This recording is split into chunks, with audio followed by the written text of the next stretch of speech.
Assalamualaikum warahmatullahi wabarakatuh.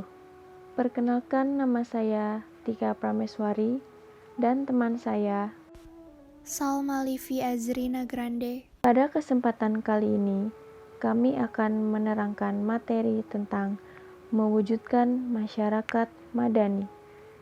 Pengertian masyarakat madani. Masyarakat madani dapat diartikan sebagai suatu masyarakat yang beradab dalam membangun, menjalani, dan memaknai kehidupannya. Masyarakat madani akan terwujud apabila suatu masyarakat telah menerapkan prinsip-prinsip demokrasi dengan baik. Di dalam Al-Quran sudah dijelaskan tentang umat yang terbaik untuk membentuk peradaban manusia yang lebih humanis dan toleran, yaitu kamu adalah umat yang terbaik yang dilahirkan untuk manusia, menyuruh kepada yang ma'ruf dan mencegah dari yang munkar, dan beriman kepada Allah.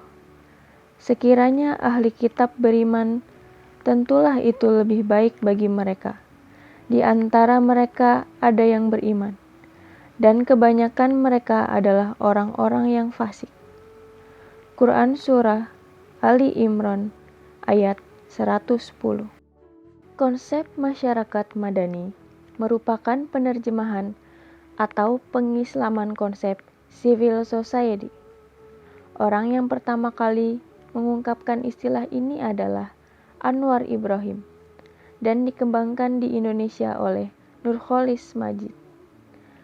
Pemaknaan civil society sebagai masyarakat madani merujuk pada konsep dan bentuk masyarakat Madinah yang dibangun Nabi Muhammad dengan menerapkan piagam Madinah. Masyarakat Madinah dianggap sebagai legitimasi historis pembentukan civil society dalam masyarakat Muslim modern. Topik pertama, sejarah masyarakat madani. Ada dua masyarakat madani dalam sejarah yang terdokumentasi sebagai masyarakat madani, yaitu 1. Masyarakat Saba, yaitu masyarakat di masa Nabi Sulaiman. Allah Subhanahu wa Ta'ala memberikan gambaran dari masyarakat madani dengan firman-Nya dalam Quran Surah Saba ayat 15 yang berbunyi, sesungguhnya bagi kaum Saba ada tanda kekuasaan Tuhan di tempat kediaman mereka, yaitu 2 buah kebun di sebelah kanan dan di sebelah kiri. Kepada mereka dikatakan, makanlah olehmu dari rezeki yang dianugerahkan Tuhanmu, dan bersyukurlah kamu kepadanya. Negerimu adalah negeri yang baik, dan Tuhanmu adalah Tuhan yang Maha Pengampun. 2. Masyarakat Madinah. Setelah terjadi traktat Perjanjian Madinah antara Rasulullah Shallallahu Alaihi Wasallam beserta umat Islam dengan penduduk Madinah yang beragama Yahudi dan beragama Watsani dari kaum Aus dan Khazraj. Perjanjian Madinah berisi kesepakatan ketiga unsur masyarakat untuk saling menolong, menciptakan kedamaian dalam kehidupan sosial, menjadikan Al-Quran sebagai konstitusi, menjadikan Rasulullah Shallallahu Alaihi Wasallam sebagai pemimpin dengan ketaatan penuh terhadap keputusan-keputusannya, dan memberikan kebebasan bagi penduduknya untuk memeluk agama serta beribadah sesuai dengan ajaran agama yang dianutnya. Secara historis, kita lebih mudah secara langsung merujuk kepada masyarakatnya Ibnu Khaldun.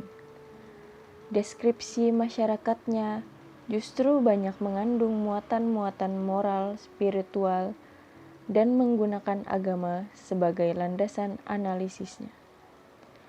Pada kenyataannya, masyarakat sipil tidak sama dengan masyarakat madani. Masyarakat madani merujuk kepada sebuah masyarakat dan negara yang diatur oleh hukum agama. Sedangkan masyarakat sipil merujuk kepada komponen di luar negara.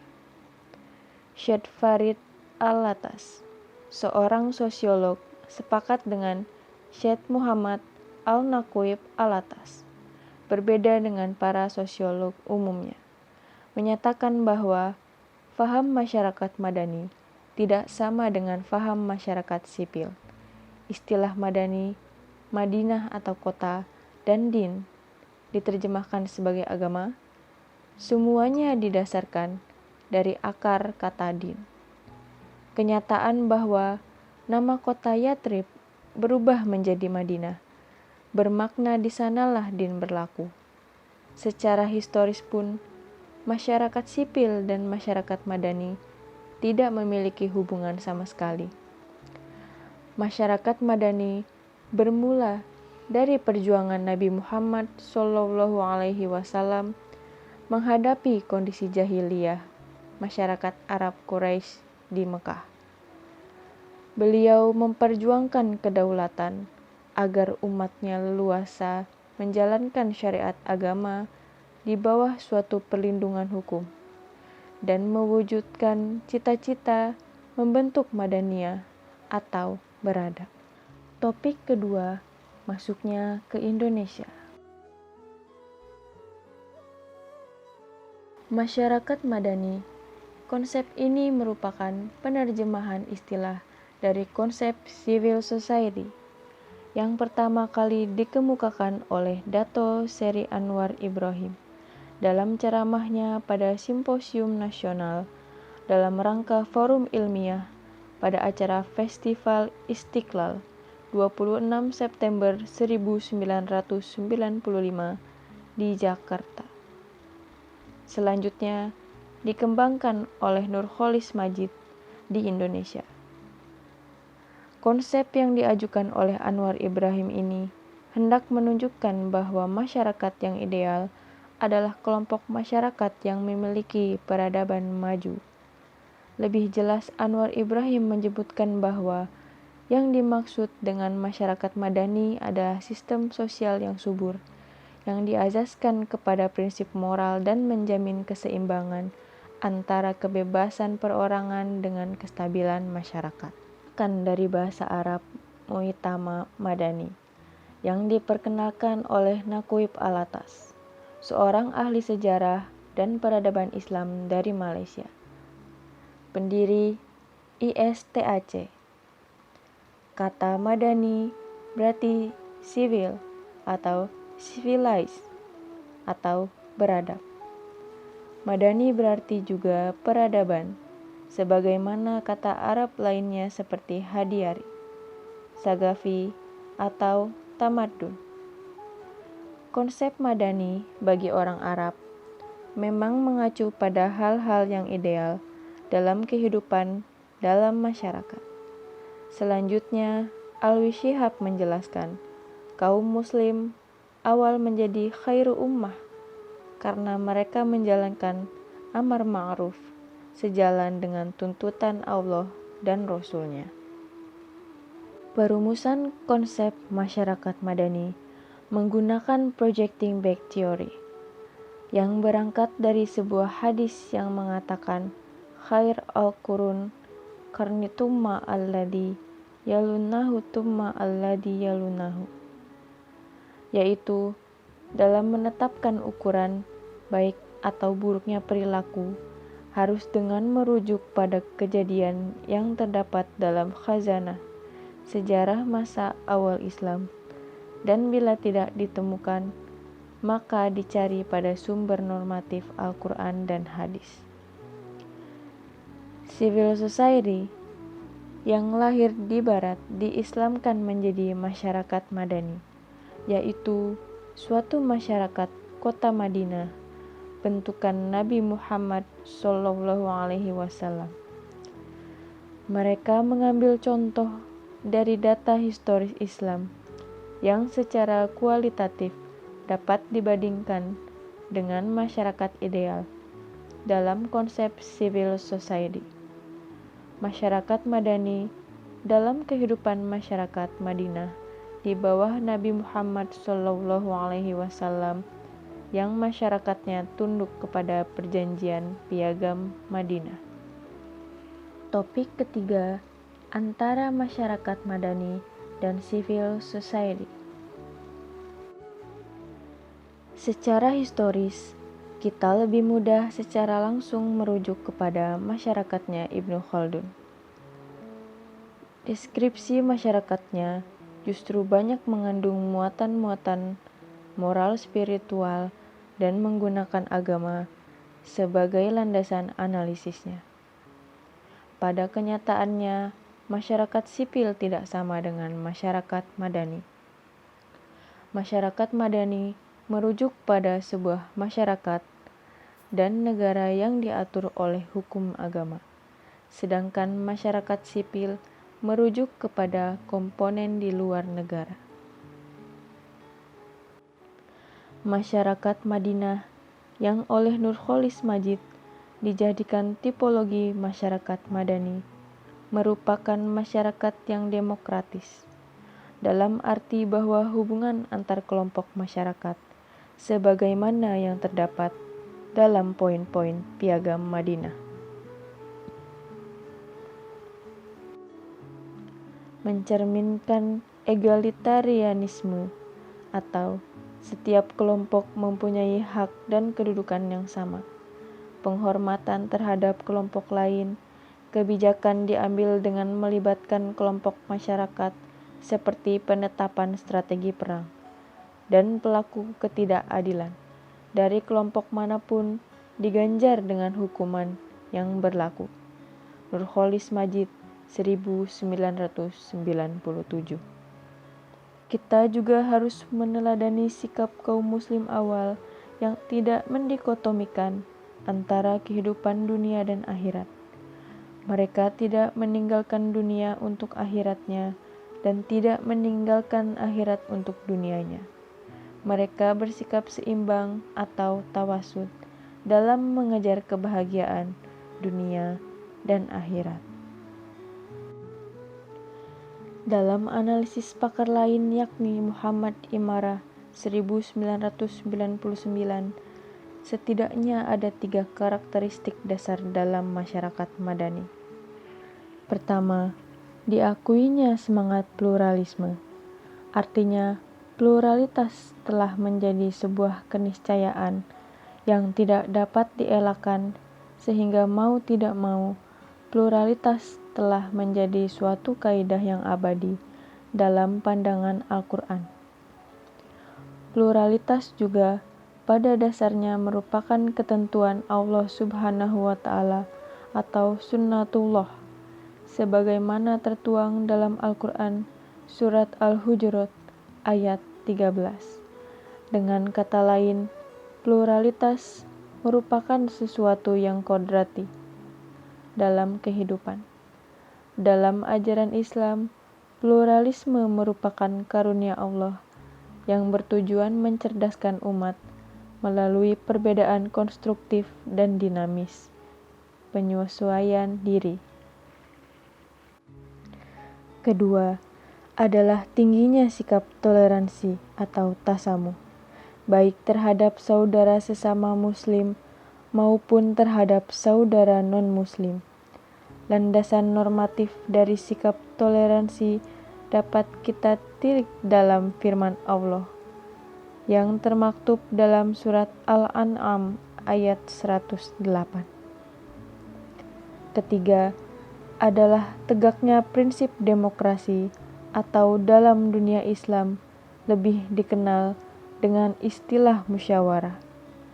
Terlepas dari perdebatan mengenai perbedaan konsep demokrasi dengan musyawarah, saya memandang dalam arti membatasi hanya pada wilayah terminologi saja, tidak lebih, mengingat di dalam Al-Quran juga terdapat nilai-nilai demokrasi pada surat Asy-Syura ayat 38 dan surat Al-Mujadalah ayat 11. Karakteristik masyarakat Madani. Ada beberapa karakteristik masyarakat madani diantaranya 1. Bertuhan, artinya bahwa masyarakat tersebut adalah masyarakat yang beragama, yang mengakui adanya Tuhan dan menempatkan hukum Tuhan sebagai landasan yang mengatur kehidupan sosial.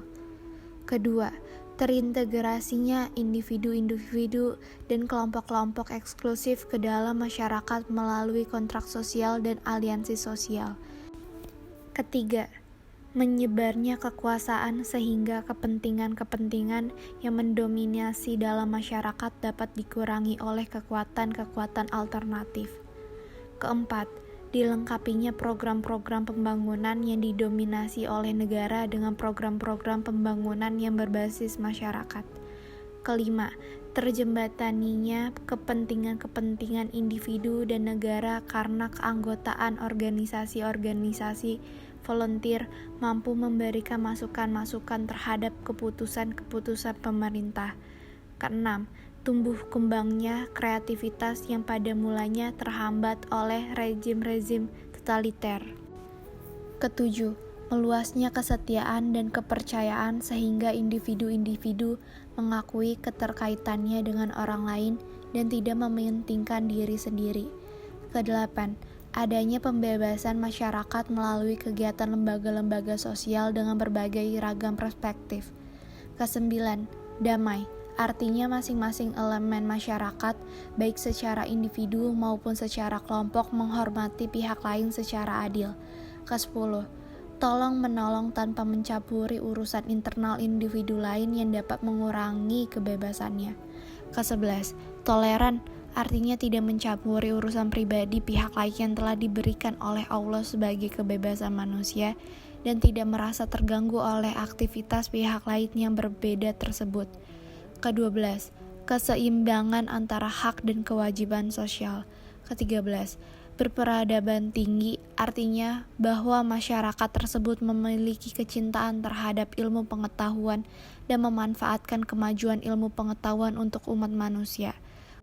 Dan yang terakhir, berakhlak mulia. Kendala mewujudkan masyarakat madani. Dalam hal ini, Robert Havener menyatakan bahwa masyarakat madani adalah sebuah impian suatu komunitas tertentu. Oleh karena itu, Havener meragukan upaya bangsa Indonesia dalam mewujudkan masyarakat madani yang diharapkannya. Karena formatnya pun belum jelas, pendapat Havener tersebut memberikan dugaan bahwa Indonesia masih akan jauh dari pembentukan masyarakat madani. Adapun yang masih menjadi kendala dalam mewujudkan masyarakat madani di Indonesia diantaranya pertama, posisi umat Islam yang berjumlah 85% tapi kondisinya sumber daya manusianya sangat rendah karena pendidikan yang masih belum merata. Kedua, sistem ekonomi dan kesejahteraan umat. Di dalam ajaran Islam terdapat dua prinsip utama, yakni pertama, tidak seorang pun atau sekelompok orang pun yang berhak mengeksploitasi orang lain. Quran Surat Asy-Syura ayat 183. Dan kedua, komitmen Islam yang khas dan mendalam terhadap persaudaraan, keadilan ekonomi dan sosial, maka ketidakadilan dalam pendapatan dan kekayaan bertentangan dengan Islam. Quran Surat An-Nahl ayat 71. 3. Manajemen zakat dan wakaf yang belum profesional. Quran Surat Al-Baqarah ayat 110. Keempat, masih rendahnya pendidikan politik masyarakat. Kelima, kondisi ekonomi nasional yang belum stabil pasca krisis moneter. Keenam, tingginya angkatan kerja yang belum terserap karena lapangan kerja yang terbatas. Strategi mewujudkan masyarakat madani. 1. Umat Islam harus mempunyai pandangan tentang integrasi nasional dan politik. Pandangan ini menyatakan bahwa sistem demokrasi tidak mungkin berlangsung dalam kenyataan hidup sehari-hari dalam masyarakat yang belum memiliki kesadaran dalam hidup berbangsa dan bernegara. Kedua, umat Islam harus mereformasi sistem politik demokrasi, yakni pandangan yang menekankan bahwa untuk membangun demokrasi perlu ditekankan pada usaha demokratisasi yang memberikan impact pada kesejahteraan ekonomi. Revitalisasi bidang politik mesti sejajar dengan perbaikan ekonomi masyarakat. Terakhir, umat Islam harus mempunyai paradigma membangun masyarakat madani, yang lebih menekankan proses pendidikan dan penyadaran politik warga negara, khususnya kalangan kelas menengah, yang terdiri para akademisi, intelektual, budayawan, para pengusaha, dan para mahasiswa sebagai kelompok krisis.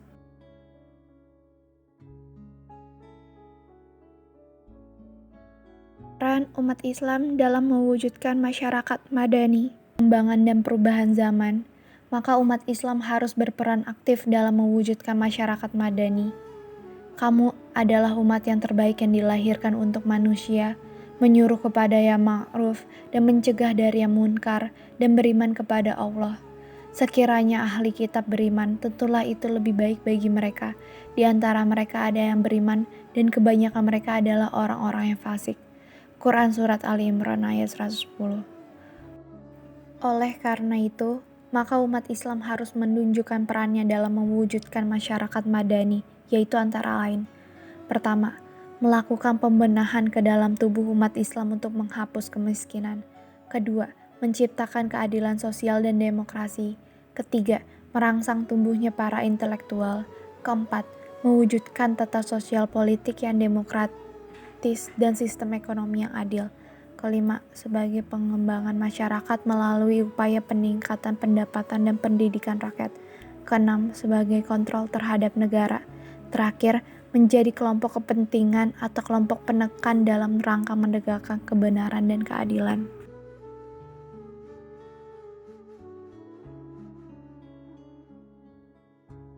Sekian dari kelompok kami, kurang lebihnya kami mohon maaf. Wassalamualaikum warahmatullahi wabarakatuh.